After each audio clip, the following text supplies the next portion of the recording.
Pain is a good thing physically, because that is your preservation, self-preservation mechanism. But suffering is something that you do in your mind. So pain that happens in your body, you take it in your mind and multiply it 1,000 times or 1,000,000 times depending on how capable you are, and suffer it 1,000,000 times over.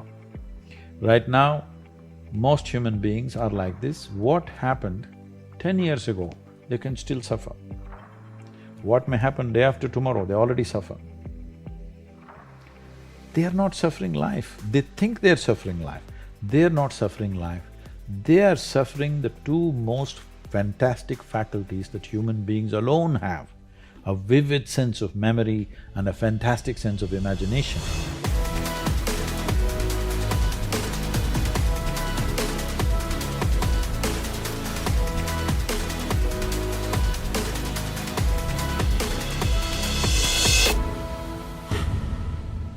Hey everybody, welcome to Impact Theory. Today's guest is a mystic and New York Times best-selling author who has built one of the largest nonprofit organizations in the world. Named one of the 50 most influential people in all of India, not bad considering the country has 1.3 billion people. He has been invited to speak at some of the most prestigious international conferences on the planet, including the World Peace Summit, the United Nations, and the World Economic Forum. His mission is to raise every human being to the peak of their potential, and to that aim, he established the Isha Foundation, which, with headquarters in both India and the US, has implemented several large-scale human service projects designed to uplift rural areas, help with education reform and environmental stewardship, as well as holistic and healthy living. He's also written several profoundly transformational books, including Inner Engineering, A Yogi's Guide to Joy, and Adi Yogi, The Source of Yoga. So please, help me in welcoming the contemporary spiritual leader with millions of global followers, the man who has cracked irreverent jokes everywhere from MIT to Google on things both mystical and highly practical, the uncompromising Sadhguru.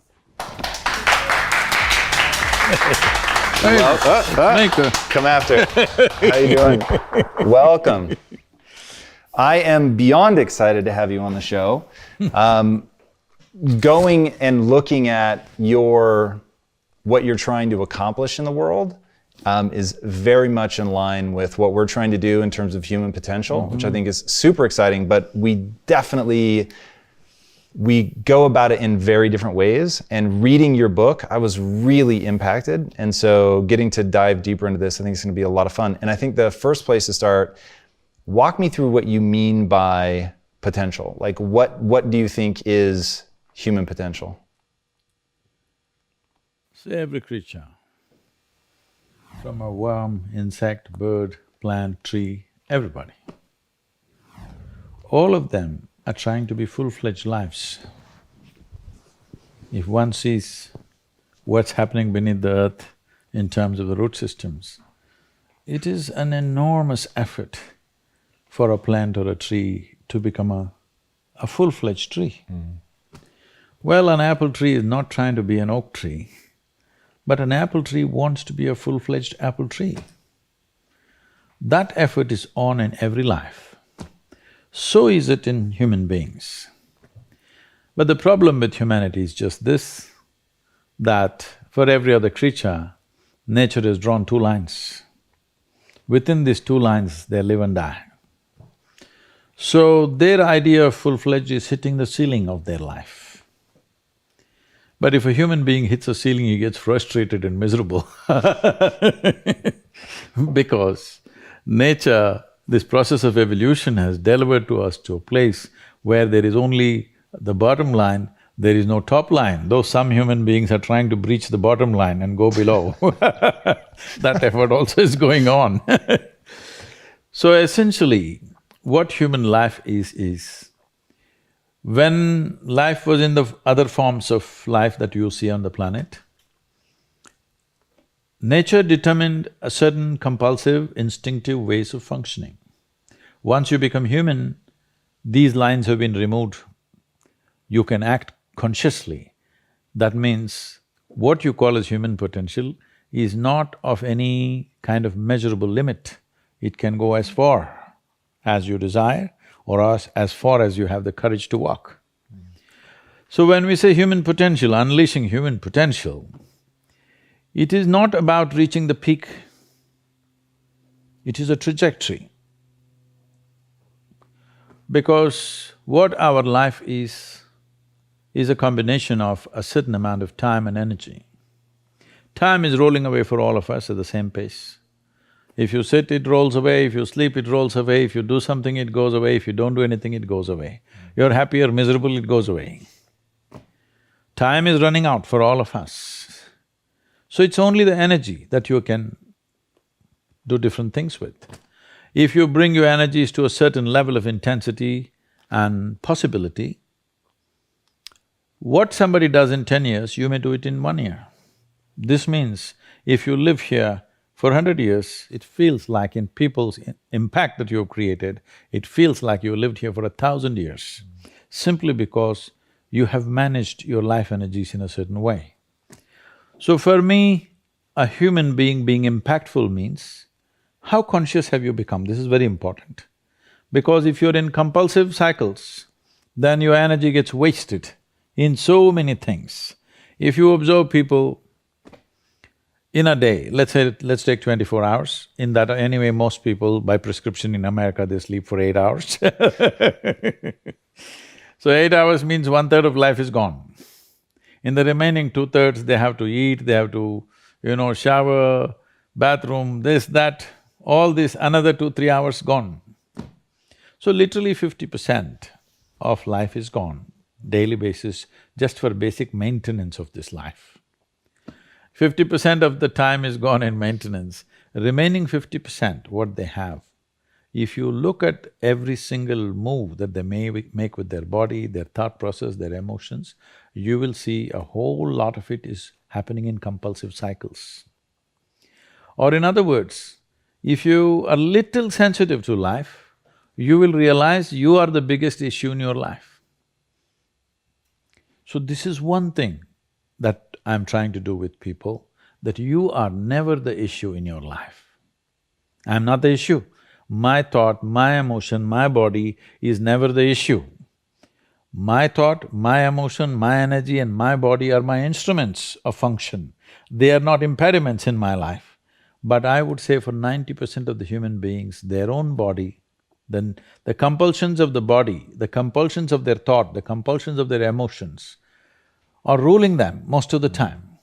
So when you yourself are a problem, well, you're on self-help.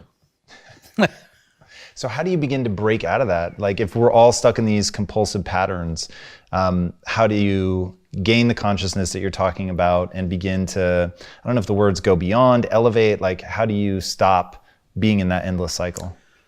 Everybody wants a solution, but nobody wants to delve into the problem and see what is the nature of the problem that we have. The nature of the problem is like this. Why are we compulsive? What is it that's compulsive about us? Compulsion means we are going to the same place again and again. That means we are going in circles. The nature of physical existence in the universe is such, whether you take an atom, an individual atom, or the cosmic space, everything that's physical is always in cyclical movement. The atoms are doing their circles, the solar system is doing its stuff, the galaxies are doing their stuff, our own bodies are going through cycles. In fact, we are born because of the cycles in our mother's bodies, that's why we are born. So, entire physical nature is born out of cyclical movement, that means compulsiveness. So do not misunderstand compulsiveness as something bad, it's the basis of your existence. It is a good platform, but you're supposed to stand on the platform and act. Right now you have become the platform, so somebody else will dance on you. Interesting. That's so my thing, part of what drives me is getting efficient at achieving your goal, which I'm sure is less than thrilling for you.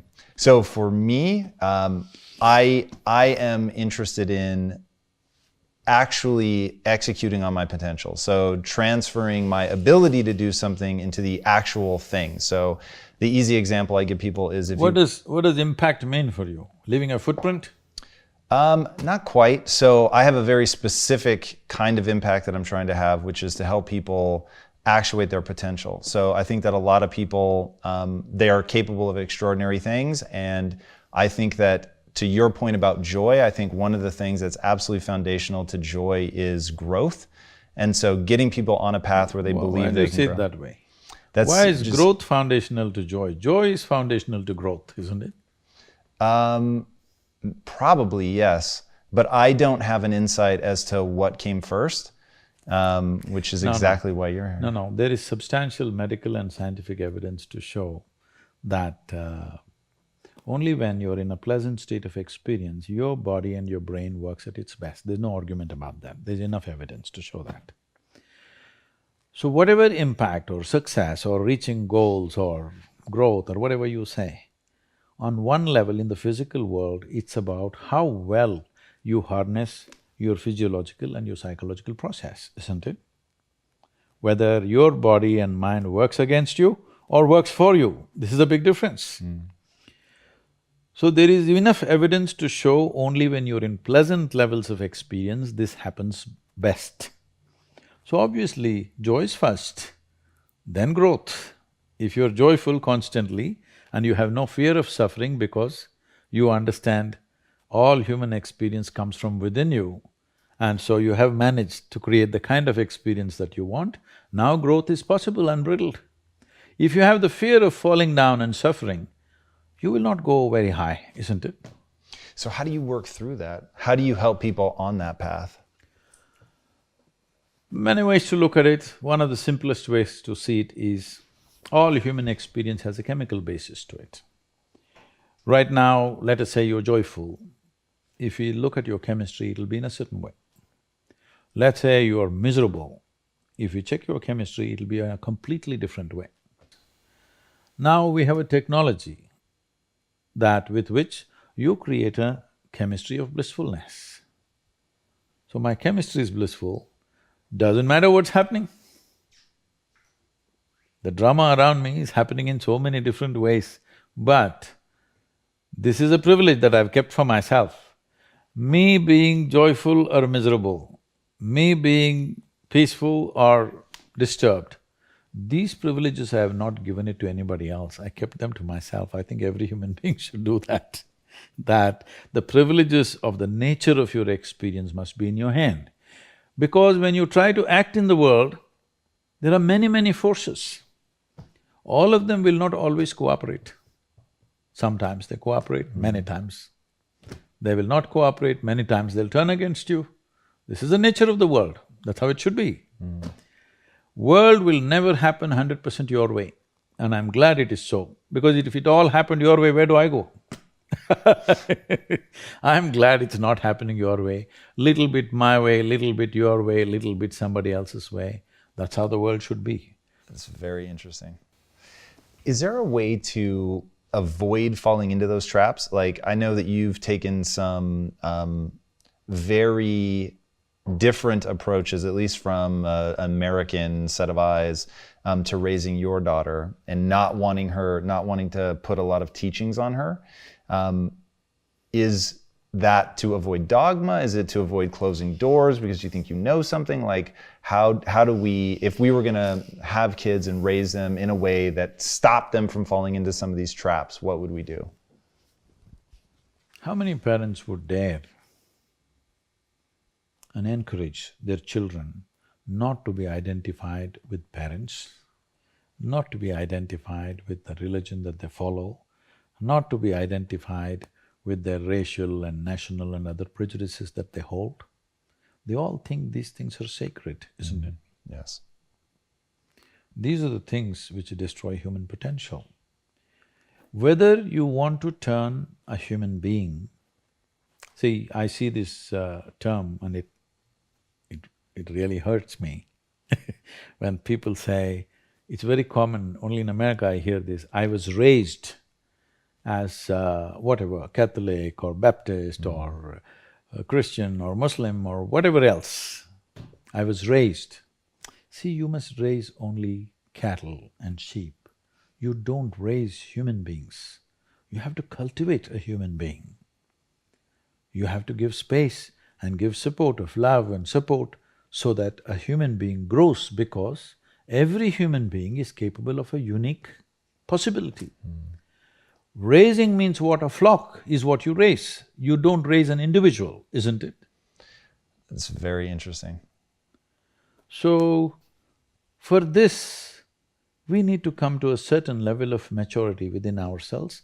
The most fundamental thing is, our children need not look like us, need not think like us, need not act like us, need not be us in any way. A child is not a legacy, it's a life. And it is an individual life. It has to be what it has to be. Well, if I do not influence, right now the fear is if I do not influence, somebody on the street will influence the child, on the social media they'll influence the child. So to cultivate a child so that they know that the intrinsic intelligence and being human is more important than being influenced by this or that, it doesn't matter what it is. Whether it's parentage, or it's a priest, or it's a guru, or it's a pandit, it doesn't matter who. Influence is not important. What is important is the intrinsic intelligence finding its full potential. And do you think as we grow up in a modern context that we can avoid adopting those beliefs? You talked one time, I thought this was so interesting, about how every time you get a belief, it's like a conclusion, and every conclusion is a death unto itself, and it's like shutting a door on something. Yes, otherwise, see, you just see, you look at your own picture when you were 5 years of age, it's like this. Slowly it's becoming like this. What is it? You're dying in installments. The more conclusions you make, the less alive you become. This is all that's happened to people. They call this knowledge. This is not knowledge. This is just conclusions that you're drawing about everything.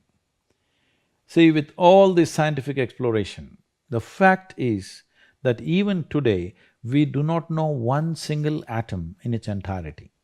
We know how to use them. We know how to use everything on this planet, but we don't know a damn thing about anything. Over 90% or 99% of an atom is empty. We don't know what that emptiness contains. Over 99% of the cosmos is empty. We don't know what that is. So, this is like, I give you a 1,000,000-piece jigsaw, but you found, in your hands, you have only 3 of them. With these 3, you make a picture and you're euphoric that you made a picture. Well, I'm sorry, there are 1,000,000 pieces to this. Has anybody gathered all the pieces? No. Then don't make a picture. You've talked about the only way to really make change is to turn inward. As we look inward, turn inward, go inward, what are we working on awareness, consciousness? Like, what is the…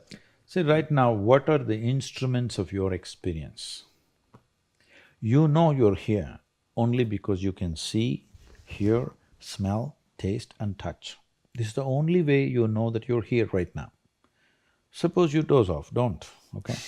Suppose you doze off, you don't know that you're here, isn't it? Yes.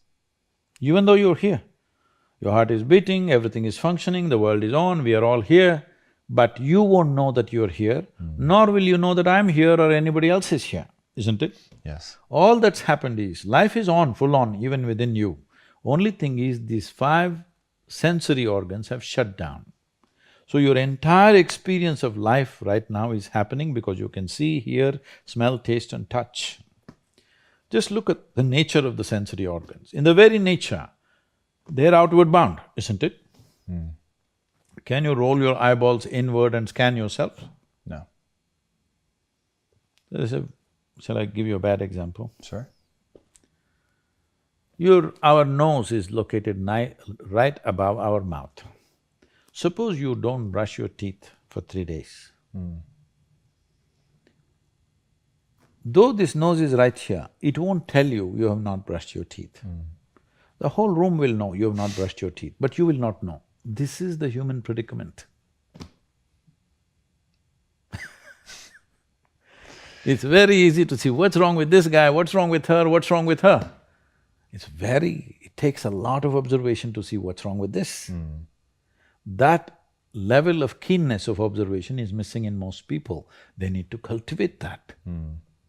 And so it's tempting to, when reading your book and hearing your story, it's tempting to say, oh, this is how he cultivated that, whether it's sitting in the tree that was swaying and then doing swaying meditation. Is that actually how you cultivated it, or is there something else? Because somebody watching right now, they want to be able to begin to access this. And if it's a simple letting go of belief and dogma, or if it's awareness of the self. Letting go of belief and dogma is not simple. It's not simple. People are who they are only because of what they believe and what they have held like that. Because without this, they don't know where they belong. To live here without belonging to anything, but still involved with everything, takes a lot. Most people belong, but they're not involved. It is like belonging is like an insurance policy. It's simply there. Involvement takes you. To be constantly involved with people around you, it takes you to be conscious and on. But I belong to you. I don't have to do anything, I've professed already I belong to you. I'm married to you, I belong to you. Legally it is settled. So I don't have to be conscious of you, nor do I have to be involved with you, still I belong to you. So belonging means, believing or identifying simply means you have found a way to sleep through your life. It's called sleep. When we say, people usually use this term with animals, if you said, we put our cat to sleep, what does it mean to you? For real? That they killed their cat? Yes. So, I'm talking about sleep in that context. I believe this, I belong to this, I'm identified with this means it's sleep. That means you're partially dead. You made conclusions, which takes away the life that bubbles within you. This is why people are walking around like they're dying in installments. Yeah, so the notion of not knowing, the notion of responsibility are two things that are really powerful. Can I just correct that Please. question? Yeah. Not knowing is not a notion, it's a fact. Okay. It's not a notion, you really do not know a damn thing about this existence, isn't it? Yes. We don't even know a blade of grass in its entirety. We do not know a single atom in its entirety. We do not know a single cell in this body in its complete context. We do not. We know some things, we can manipulate a few things, but we don't know much about it. So, it's like this. Let's say we turn off all the lights. If the lights are on, you can whistle and just walk around wherever you want in this building. We'll turn off all the lights and make it pitch dark where you can't even see your own hand, like that. Now, every step that you take, will you take it in utmost alertness? Will you be fully awake or asleep? Fully awake. Fully awake. Why? Because you don't know where's the next step. Just to live like this. If you simply live like this, naturally you're on the highway to enlightenment. Everybody assume and believe because it's comfortable to simply believe something. The very word belief means this, that I have concretized assumptions of which I know nothing about, isn't it? Isn't it so? Yeah. Either you know or you do not know. Where does the belief come from? When you pretend what you do not know as I know, that's belief. But you can't believe something all by yourself. So you need 100 people around you. That's why always believers are in groups, seekers are alone. Talk to me about a seeker. What is a seeker? Is that something useful to cultivate? You don't have to cultivate this. This is intrinsic to human intelligence. If you do not bullshit yourself with all kinds of things that you do not know as you know, It's intrinsic to human intelligence to seek, isn't it? Yes. You don't have to teach seeking. You have to teach belief systems. You don't have to teach seeking. If you don't teach anything, everybody is a seeker. It is the nature of human intelligence, it naturally seeks. But people want to seek with the comfort of belief. They want to be in the belief system and then seek. This is like tying your boat to the pier and then rowing hard. It's good, it's not bad because it gives you good exercise. It's like being on the treadmill. Most people are on the treadmill because they are not walking or running to go somewhere. They're just trying to tone their muscles. It's perfectly fine. So if that's all you wish to do, it's fine. But if you want to go somewhere, you can't tie your boat and then row, isn't it? If you just let it go, even if you don't row, it will go. What do you tell people about responsibility? It's just your ability to respond. You have to make up your mind. Do you want to retain your ability to respond to every situation that may arise or may not arise in your life? Or do you want to surrender your ability to respond? This is something everybody should make up their mind on. Do you have practices to keep yourself so open and so joyful? Life? That's it. What else? Life is an openness. Death is closing, isn't it? Death is a closure. Life is a possibility. If you're just alive, everything is open. Tell me, can you be alive? Suppose you don't like me. So you don't want to inhale what I exhale. Stop breathing and exist for some time, let me see. Possible? Yes. Without breathing. For a little while. How is little… how much is little for you? To hold my breath? Yeah. I don't know, 30 seconds? 10 seconds, 10 minutes? Definitely not 10 minutes. So I'm saying, if you don't like me, your dislike will not go away in 30 seconds, isn't it? Yeah, for sure. Suppose I hate you, I don't want to breathe, inhale what you exhale. I will die within myself, isn't it? Yes. This all people are doing to themselves. I like this guy, I don't like that guy, this is somebody I love, that's somebody I hate, this is belongs to me, this doesn't belong to me. They're just killing themselves step by step. They are planning to die in installments. If you want to live, here you are. You must make up your mind whether you want to live or you want to die. You want to know the certainty of death in life. This is called belief, this is called belonging, this is called identification, because you are trying to find the certainty of death in the seamless process of life. It's very interesting.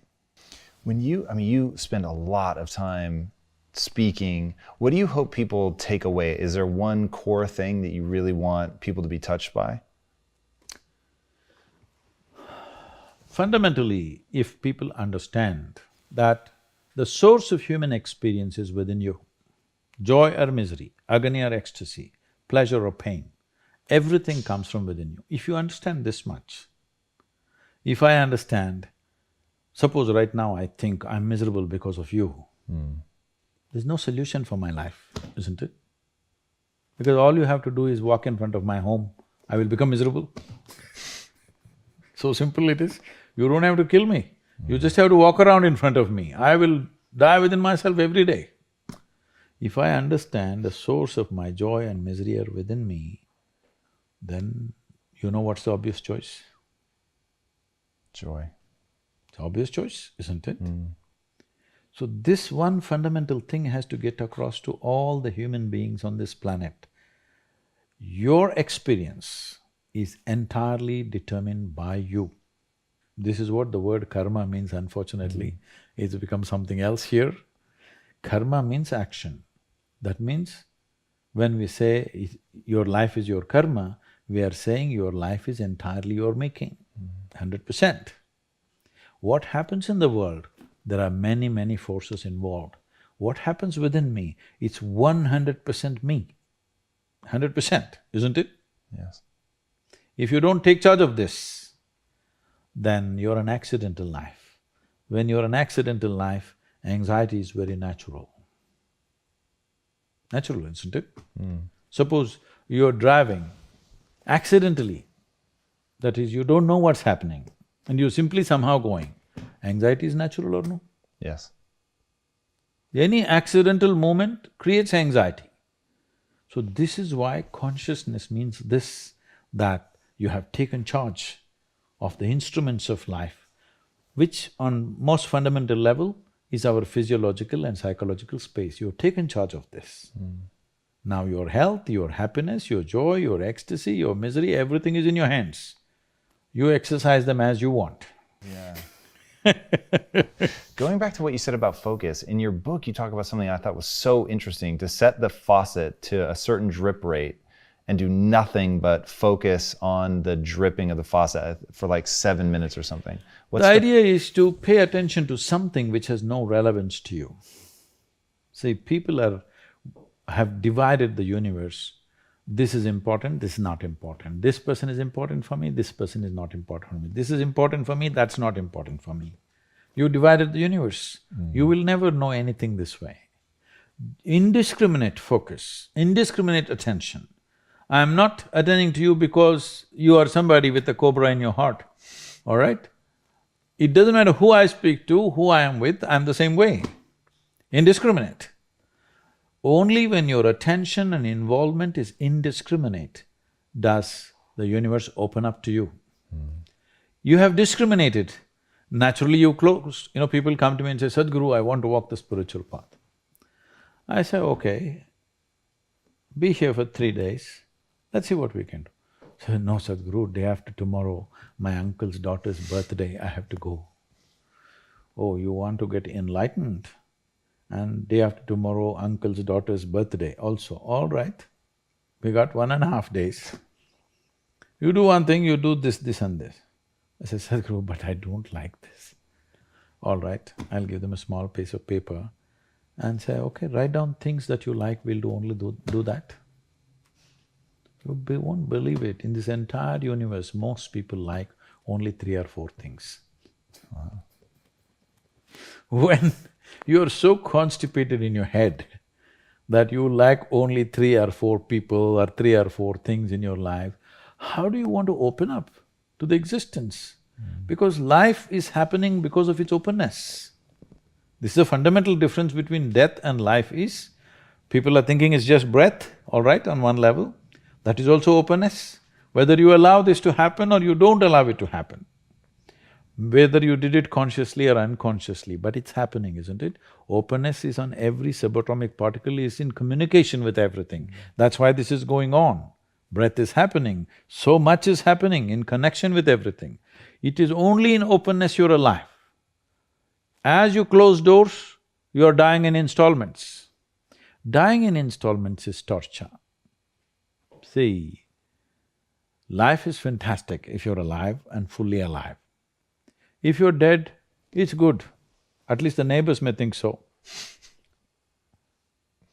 This may sound very not so compassionate, but I'm saying, everybody dies, you and me will die, all right? If you're dead, the game is over. But if you're half dead, oh, this is endless torture to yourself. When you are being tortured, of course you'll share it with everybody else. Talk to me about your motorcycle accident and having to have your calf sewed back together, which is without anesthesia. How is that possible? I'm not that young anymore.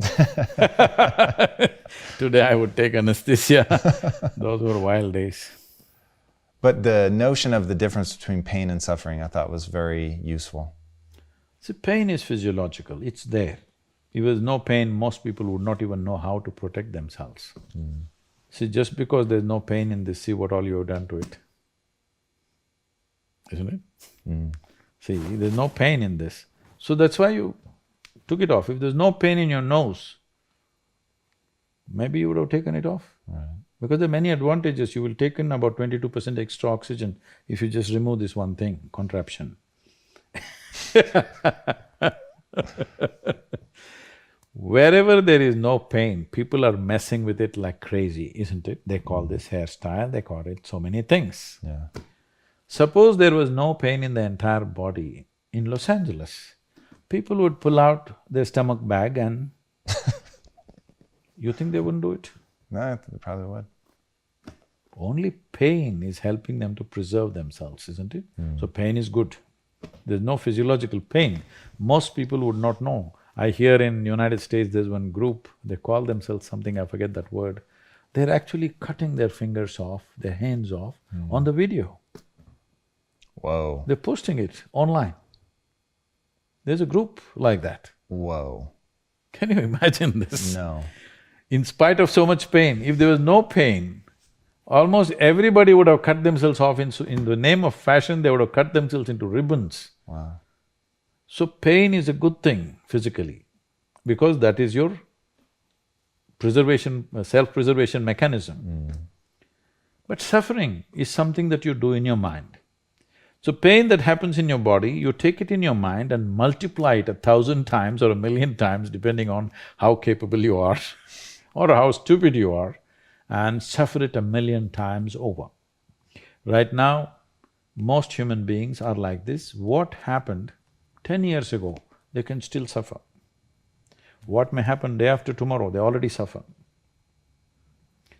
They are not suffering life, they think they're suffering life.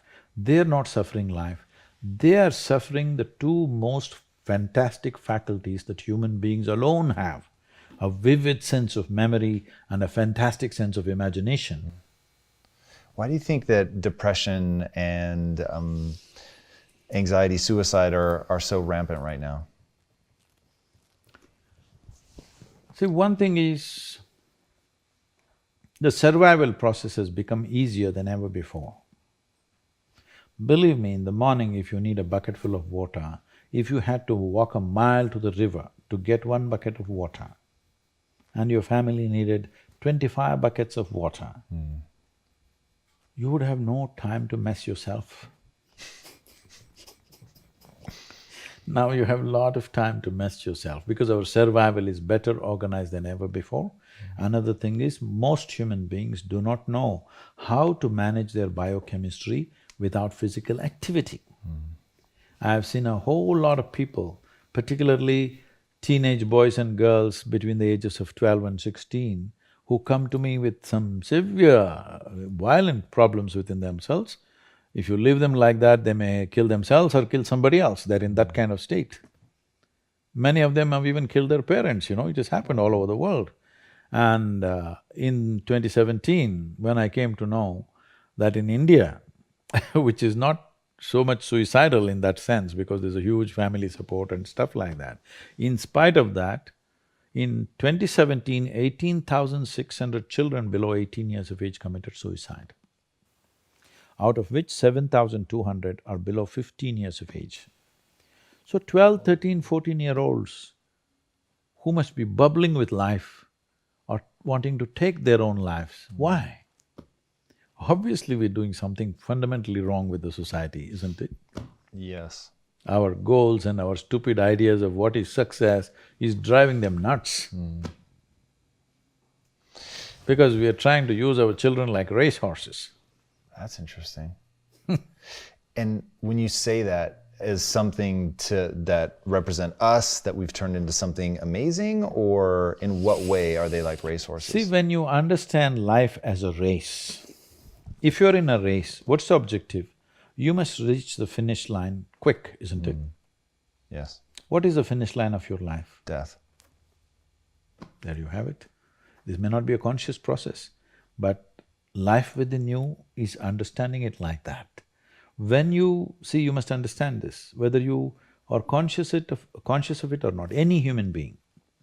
Right now, if you make yourself miserable, you must understand you are sending a message to every cell in the body that I don't want to live. You might not have articulated it in your head yet, but when you become miserable, you notice suddenly your body seems heavy and it's like, doesn't want to get up from this chair. Have you seen this? Yes. When you're happy, you're willing to bounce at everything and do everything, bend backwards if necessary. Why this is happening is the message has gone to every cell in the body, this guy wants to die. They're all thinking, okay, what can we do to help him? But by then, of course, you recover. So you want to die, you want to live, you want to die, you want to live. The body is getting confused because you must understand this is a very intelligent body. It's taking instructions from you. Every cell in the body has enormous sense of memory and intelligence. If you keep sending wrong messages, if they act, you're dead. Because you're sending contradictory messages, you're not dead, you're half dead. You can give it any number of exotic names. Essentially, you have turned your intelligence against yourself.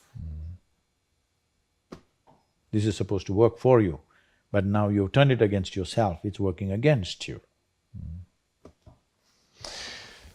Yeah, I know I'm putting words in your mouth, which is very dangerous, but the whole notion of being half dead, I feel like you really address how to live fully in your book, Inner Engineering, which I was just really, really impacted by. If you had to define what inner engineering is exactly, how would you say it? See, do you agree with me that our lives today as a generation of people has become far more comfortable and far more convenient simply because of our understanding of science and our exploitation of that knowledge as technology? Yes, definitely. We are the most comfortable generation ever in the history of humanity, no question about it, isn't it? Yes. We are super empowered because of this science and technology. As there is a science and technology for our external well-being, there is a whole science and technology for inner well-being. Unfortunately, most cultures have ignored this and thinking that if we make all the external arrangements well, everything will be okay. United States of America is a huge statement that this is not how it works. Well said. The most affluent country on the planet, 70% of the population are supposed to be on prescription medication. Yeah. Wow. What's the best way for people to interact with you? They don't have to interact with me because… To learn from you, maybe. Because we can talk, if inspiration is what you need, encouragement was what you need, I'm willing to talk. But talks will not bring solutions. They will bring some clarity. Solution will come only when you take a proper inward step. That's what inner engineering process is. We are doing everything possible to deliver it in as simple and as practical measures as it can be done. There was a time it was taught in such a complex way. Today we have simplified it, broken into 5 different pieces, offering it as 5 layers of program so that people can experience it in small doses and slowly, step by step, they can go. I'm seeing as you come into more and more affluent societies, their steps are far more baby steps than other people. That's interesting. So, we have broken it into many steps so that small steps you can take one by one. And your website is the best place for that? Yes, Okay, it's a good place to go. perfect. isha.sadhguru.org, that's what it's called. Okay, and we'll link to that as well. Our organization is 100% volunteer organization. So we are not professional in our approach, and I'm very proud of that because I'm not interested in how much somebody is doing. I'm very interested in how they're doing it because that's what changes the quality of who we are. Because the content of our life will not change our life. It is the context of our life which changes our life. That's interesting, very interesting. Because your content you have changed and you see people are not happy. Content of our life is phenomenally enhanced compared to how our grandparents lived here, isn't it? Even in this country. Yes, definitely. How can people change their context? That's what inner engineering is about. If your context shifts from your psychological and physiological process to the life process that you are, everything has changed. Because we must understand this. As we sit here, this is my body, that's your body, this is my mind, that's your mind. But there's no such thing as this is my life and that's your life. This is a living cosmos. Everybody is free to capture as much as they want. If you capture substantial amount of life, your very presence will become a significant life. Otherwise, you will become a mediocre life. This is the important thing. It's not the knowledge you gather in your head, it's not the muscle that you gather in your body, it's the life. How much of a life are you? This will make you significant in your very presence. If world gives us an opportunity, we'll do something impactful. Otherwise, we are just a significant presence. A huge oak tree standing outside, it is not trying to create any impact. It is just impactful. If you go under its shade, you'll feel it. Otherwise also it's impactful. Most people notice it only when it's gone. What is the impact that you want to have on the world? When I was 25 years of age, when suddenly things burst forth within me, and I realized if I sit here without messing myself, naturally I'm bursting with ecstasy and every cell in my body drips ecstasy. I thought initially I'm going off my rocker. Then again and again when I saw over a period of 6 to 8 weeks, when I saw if I just close my eyes, I just burst into ecstatic states. So I clearly realized, if I don't mess with my physiological and psychological process, ecstasy is the only way to be. Nothing to be done, you don't have to do anything. When I realized this, I sat down and actually planned. On that day, the world's population was 5.6 billion people. I made a plan in 2.5 years' time that I will make the world ecstatic. No fool like a young fool, you know. Now, it's been 37 years, not 2.5 years. Well, people say we have touched over 500 million people or so. Whoa. Don't say whoa, you don't woe my failures. Yeah, I guess. Because my idea of humanity is 7.6 billion people. 500 million people, time going away, I'm condemned to die a failure, but I'm a blissful failure, all right? So, what we need is just this. Do you want to live in a beautiful world means what? Beautiful does not mean just a beautiful view of the ocean or something else. Beautiful means human life here is pleasant within every human being.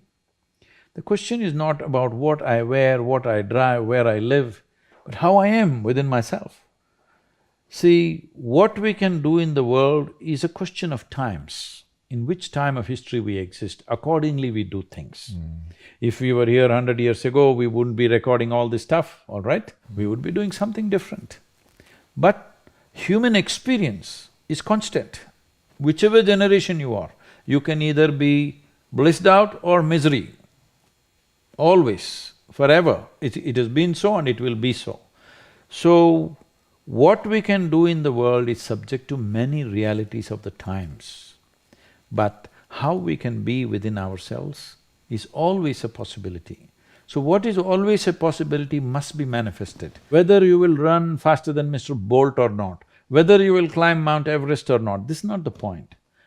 Those things are subject to individual tastes and individual likes and dislikes. But will your experience of life on this planet be pleasant or not? At least this one thing we must determine, that every human being's experience of life on this planet is pleasant. That much we must do and it's doable. That is incredible. Sadhguru, thank you so much for being on the show. That was absolutely incredible. Thank you for your time. Guys, I can't recommend his book highly enough. Check it out, Inner Engineering, it's phenomenal. If you haven't already, be sure to subscribe. And until next time, my friends, be legendary. Take care. Thank you again so much. Wow, that was really amazing. Look at yourself in 10, 15, 20 years' time and ask yourself the question, is that where I want to be? And if the answer is no, then you need to find a new path. To just get to understand yourself. You don't know what you need in your life until you figure out who you are.